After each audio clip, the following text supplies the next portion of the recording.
مونگتا ہے وہ عورتوں سے مشابہت اختیار کرتا ہے، اور اس حیثیت سے بھی نبی کریم صلی اللہ علیہ وسلم نے ان مردوں پہ لعنت کی ہے جو عورتوں سے مشابہت اختیار کرتے ہیں، اور ان عورتوں پہ لعنت کی ہے جو مردوں سے مشابہت اختیار کرتی ہیں۔ اور جہاں تک داڑھی مسلمانوں کا شعار ہے، آپ نے کہا خالف المجوس، مجوسیوں کی مخالفت کرو، سمجھتے ہیں کہ نہیں؟ مجوسیوں کی مخالفت کرو۔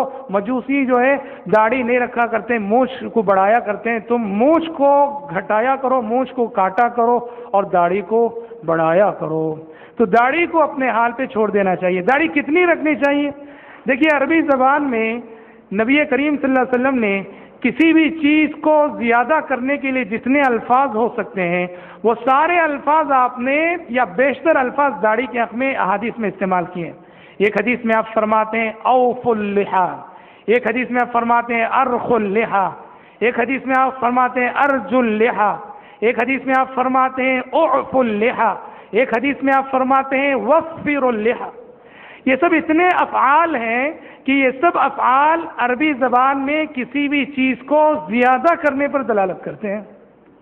تو داڑھی کو بڑھاؤ، داڑھی کو زیادہ کرو، داڑھی کو اس کے حال پہ چھوڑ دو، یہ سب بتاتے ہیں کہ داڑھی فطری طور پر جتنی آتی ہے اتنی جو ہے داڑھی کو چھوڑ دینا چاہیے۔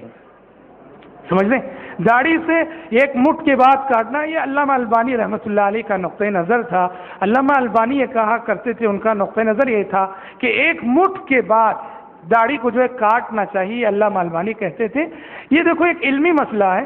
علامہ البانی جو ہے صحابی رسول عبداللہ بن عمر رضی اللہ عنہ کے عمل سے دلیل لیتے تھے کہ عبداللہ بن عمر رضی اللہ تعالی عنہما حج یا عمرے کے موقع پر ایک مٹھ پکڑ کے جو ہے کاٹا کرتے تھے۔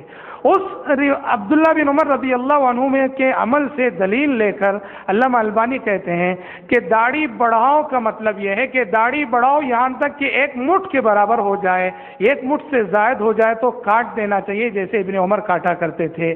ہم یہ کہتے ہیں کہ یہ علامہ البانی رحمۃ اللہ علیہ کی اپنی رائے ہے، ہم علامہ البانی کا بہت احترام کرتے ہیں، وہ امام ہیں واقعی، اس دور کے محدث ہیں، لیکن اس مسئلے میں جمہور اہل علم اور جمہور امت سے ہٹ کر ان کی رائے ہے۔ احادیث کی روح سے اگر دیکھا جاتا ہے تو داڑھی کو اس کے حال پہ چھوڑ دینا چاہیے، اس سے تعرض جو ہے نہیں کرنا چاہیے۔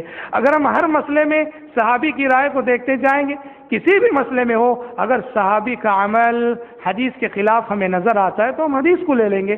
صحابی کیوں جو ہے حدیث کے خلاف گئے ہیں، کہے ہیں، ان کا کوئی بھی عذر ہو سکتا ہے، ان کا جو ہے کوئی بھی عذر ہو سکتا ہے۔ صحابی جو ہے اگر وہ داڑھی وغیرہ کاٹے ہیں تو ہمیں حجت قول رسول میں ہے، فعل رسول میں، تقریر رسول میں، فرمان رسول میں ہے۔